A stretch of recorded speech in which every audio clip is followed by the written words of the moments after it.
The test is in 4 parts. Part 1, Part 2, Part 3, and Part 4. Now look at Part 1. Part 1. You are going to hear a conversation. First, you have some time to look at questions 1 to 7.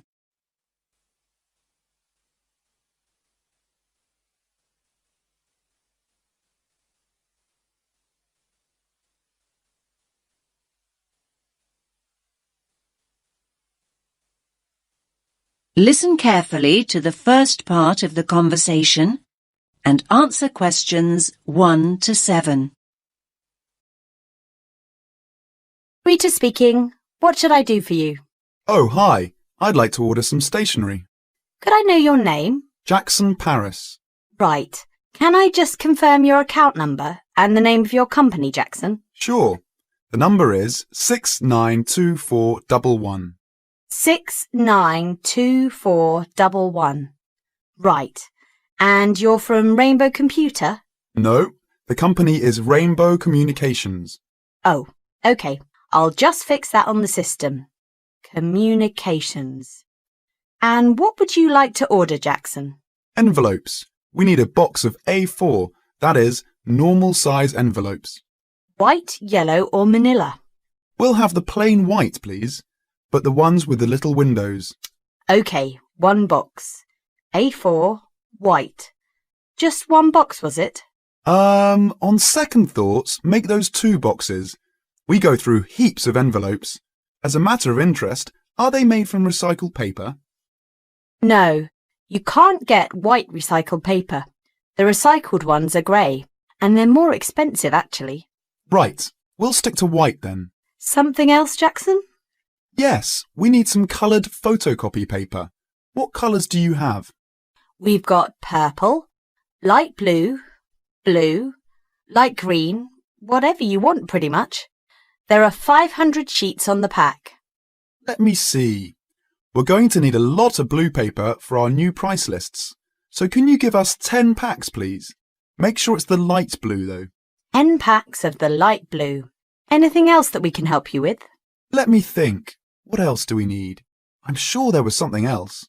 Pens, paper clips, fax paper, computer supplies, office furniture. Oh, yes. We need floppy disks. Do you have those nice coloured ones? Yes, but they're a bit more expensive than the black ones. That's all right. I'm not paying anyway. Right, floppy disks. What about diaries next year? We've got them in stock already, and it's a good idea to order early. No, I think we're all right for diaries, but something we do need is one of those big wall calendars. You know, one that shows the whole year at a glance. Do you stock those? We certainly do. OK, can you include a wall calendar then, with the other stuff? Just make sure it's got the whole year on the one side. Sure. Now you have some time to look at questions 8 to 10.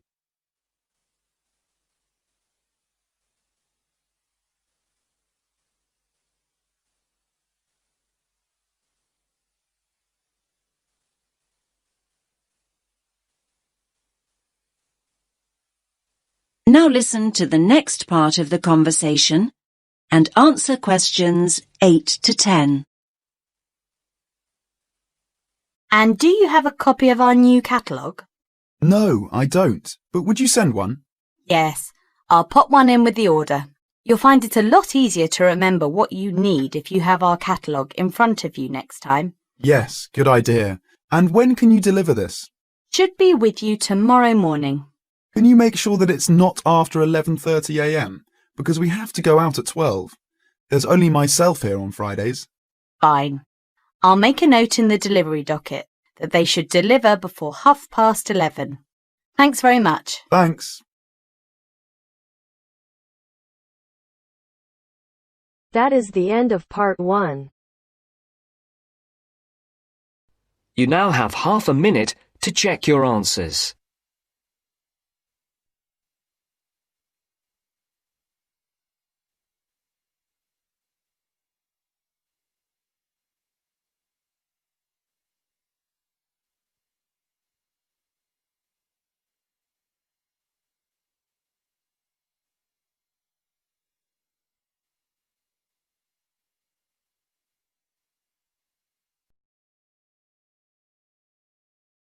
Now turns to part 2. Part 2. You will hear an extract from a talk about the Scottish Highlands.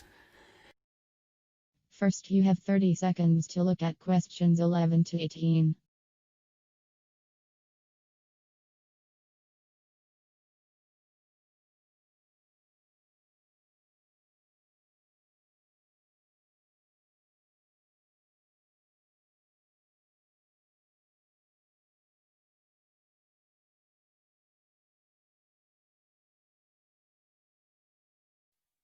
Today I have with me Moira Mackenzie, the author of several books in a well-known series of travel guides, and she'll be talking about what is probably the most fascinating wildlife area in Europe, the Scottish Highlands. Moira. Yes, that's right. And it's a wonderful place to visit with lots to do in an area that makes up over half of Scotland. Including the 790 islands that lie scattered around the coast, it covers 39,000 square kilometres. Getting there is easy. From here in Glasgow, a good starting point is Fort William on the west coast, with regular bus and rail services linking the two. I'd recommend the train, which takes 4 hours to get there. Alternatively, you can take the Highland Line, which takes the more easterly route up to Inverness. That, in fact, is a bit quicker, taking around 3.5 hours to cover the 280 kilometres from here. There are also two main options by road. You can take either the A9 up through Stirling and Perth and then on to Inverness, or else on the west there's the A82 which runs up to Fort William and then, if you want, on to Inverness. Now, a lot of people associate the Highlands with bitterly cold weather, but in fact the region has a generally mild climate as a result of being surrounded on 3 sides by sea, particularly the warm waters of the Atlantic. At sea level in the west, for instance, the temperature ranges on average from a minimum of 1 degree centigrade in January up to 18 in July, and you can actually see palm trees growing there. Obviously, though, the temperatures will be lower inland and on higher ground. You can expect it to rain a lot too, particularly in the west, where annually as much as 2,000 millimetres regularly falls, though this helps account for the rich variety of vegetation and wildlife. When you get there, you'll find there are plenty of reasonably priced places to stay. In Fort William, for instance, you can find a room for the night in a small hotel or a bed and breakfast for just £25, or for £28 to £30 in Inverness. It's probably a good idea to book ahead though, especially in the summer months. With all the leisure, sports and cultural activities on offer, the towns are becoming increasingly popular with visitors. For example, accommodation in Inverness won't be at all easy to find this year around the 23rd of July, as that's when the local Highland Games will take place. So, if your aim is to see the countryside, it may be best to stay in a small village. Now you have some time to look at questions 19 and 20.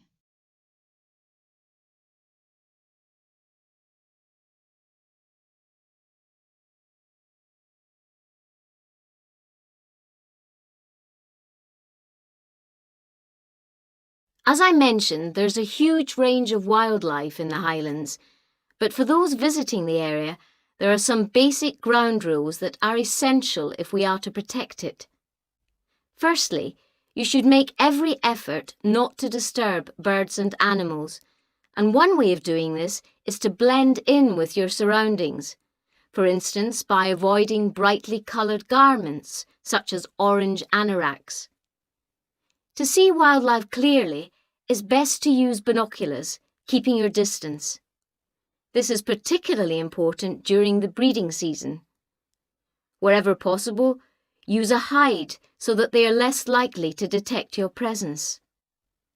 Surprising though it may seem, Visitors are advised to use their cars where no purpose-built hides are available, as people are apparently less likely to startle animals if they stay inside their vehicles.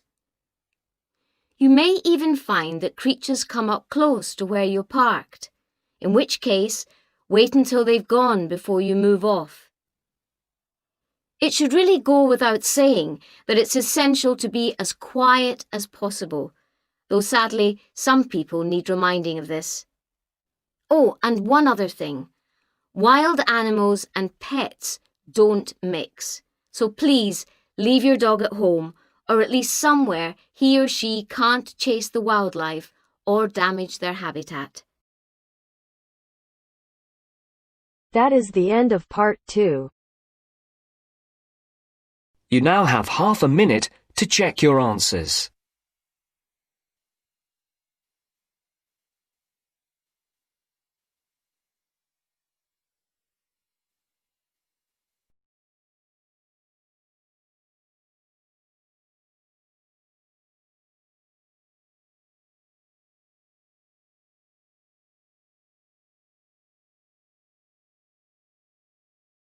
Now turns to part 3.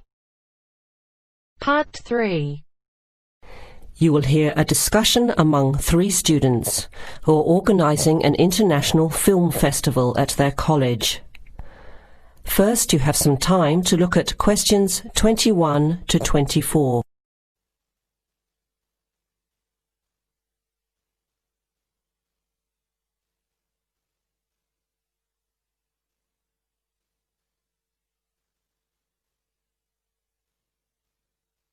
Now listen carefully to the first part of the discussion and answer questions 21 to 24. Thanks for coming to this meeting on such short notice, Anna and Veronica.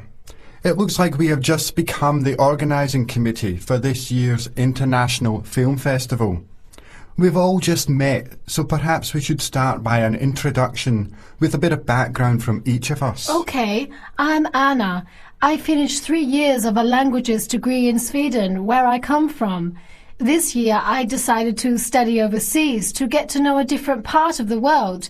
I'm also a big fan of European cinema, especially French and Italian. Those are the languages I majored in along with English. To me, film is a great way to learn about the rest of the world. I was in the film club at my university, so when I saw the notice asking for volunteers, I thought it would be a good way to meet people and get involved in something I really enjoy. Thanks, Anna. My name is Veronica and I come from Italy. I'm doing graduate studies in English literature. I went to some of the films in the festival last year and enjoyed them. I especially liked the video interviews. That was when I decided to get involved. I used to do film reviews for our student newspaper back home. Hi, I'm Chris from Scotland and I'm in 4th year journalism. Cinema is my hobby. Last year I joined the organising committee just like you have now, and somehow this year I've ended up in charge. I'm actually able to use my coordinating work on the festival towards a credit for one of my courses. I have to write up a report on the festival with recommendations, so that's an extra motivation for me. So I hope this is going to be a good experience for us all. Okay, where would you like to start? How about a general overview of the festival? I don't really know much about it. Well, the film festival was started by International Student Society 5 years ago and has grown every year. It is held over 4 nights during study break, Wednesday to Saturday. Normally we show 3 films a night. Last year we tried to choose films from different parts of the world that fit together in some way, maybe a similar theme. Or we could feature a type of film like action films or science fiction. Now you have some time to look at questions 25 to 30.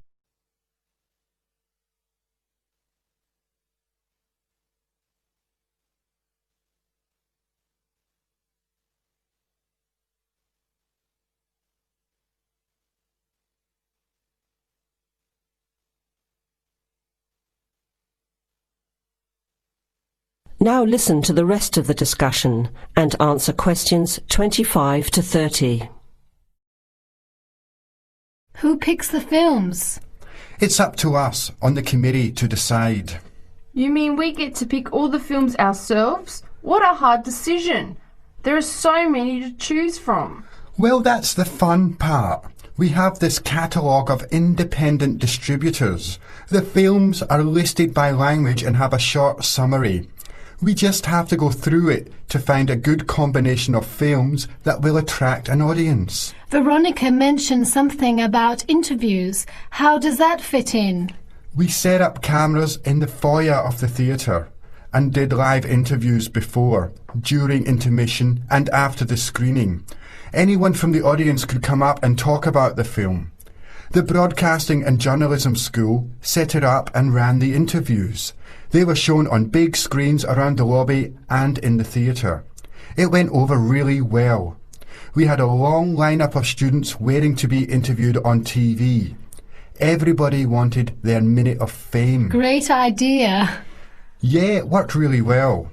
We should certainly do something similar again. Maybe even develop the idea further, like a website with audience reviews and discussion, so we can get as much participation and involvement as possible. Hey, that's a good idea. Can I ask a question?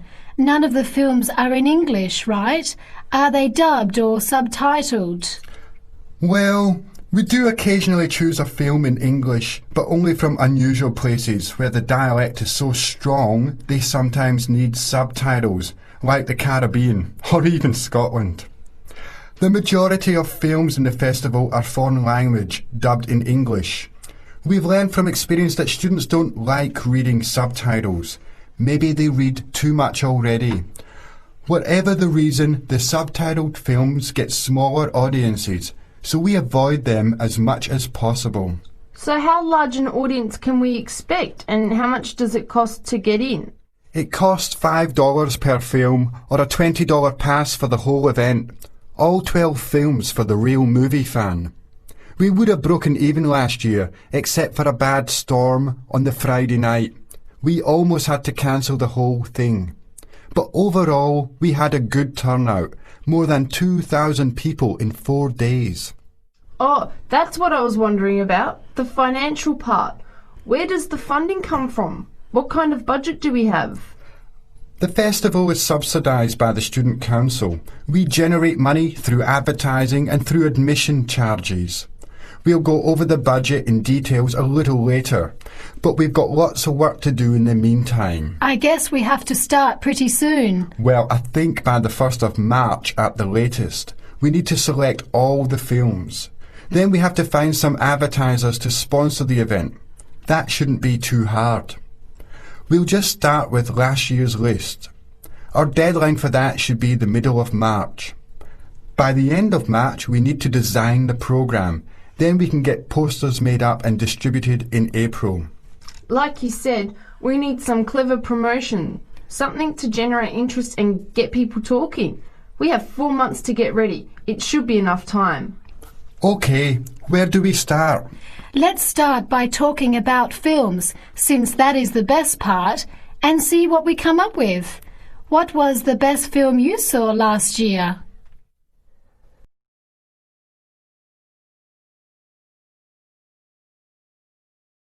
That is the end of part 3. You now have half a minute to check your answers.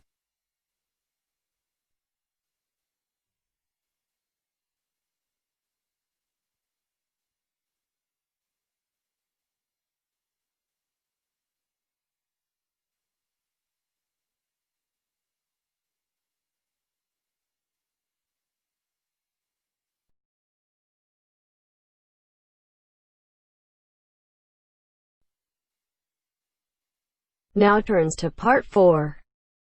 Part 4. 4. You will hear part of a lecture about public speaking. First, you have some time to look at questions 31 to 40.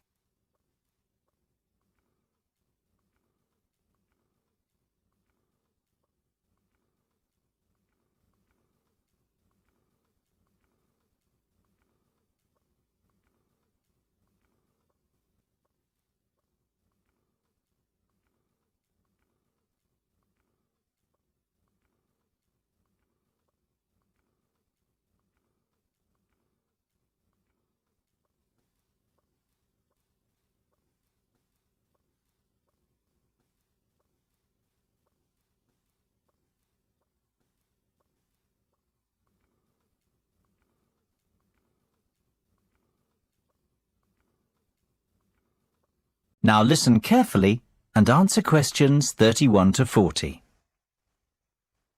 It is only natural to feel somewhat nervous before giving a speech, and while a few nerves never did any harm, and can in fact prove beneficial, letting your nerves overcome you can be detrimental. Today's presentation will focus on ways to control those butterflies and help you to give better presentations in future. First and foremost, you've got to know your material. I can't stress that enough. If you fail to prepare, you might as well prepare to fail. Even the most experienced speakers never turn up unprepared and never try to wing it. Personalize your subject and use humour, anecdotes and conversational language. This will make it easier for you to remember what you want to say. Secondly, practice, practice, practice. Rehearse well in advance and preferably out loud and with all the equipment you plan on using. Practice your timing, when to pause and when to breathe, and prepare for the unexpected.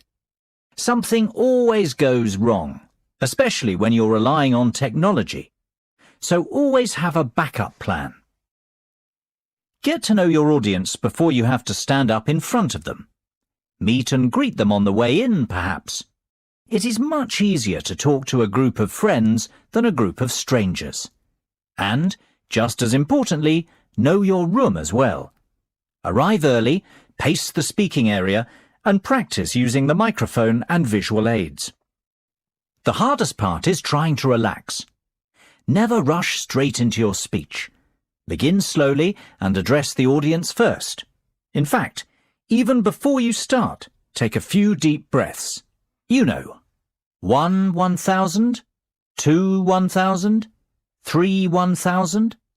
This will turn your nervous energy into enthusiasm. Visualization can be a great confidence booster. Visualize yourself making the speech in the way that you intend. Imagine your voice loud and confident, and picture the audience clapping and rooting for you. Remember, people want you to succeed. The audience wants to hear an interesting and insightful speech. They aren't hoping you make a fool of yourself. Whatever you do, avoid making unnecessary apologies. If you make a mistake or two, forget about it.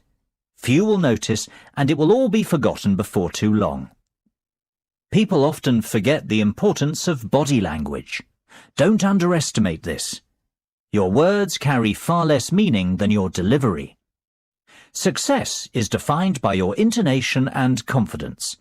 If you come across as a confident person, people will listen to you. You will command their attention. Stand tall and proud and deliver with conviction. Humans are very bad listeners. We remember less than 25% of what is said and place far more emphasis on how it is said. Last of all, be realistic and give yourself a chance. No one becomes the perfect speaker overnight. It takes time to hone your presentation skills. That is the end of part 4. You now have half a minute to check your answers.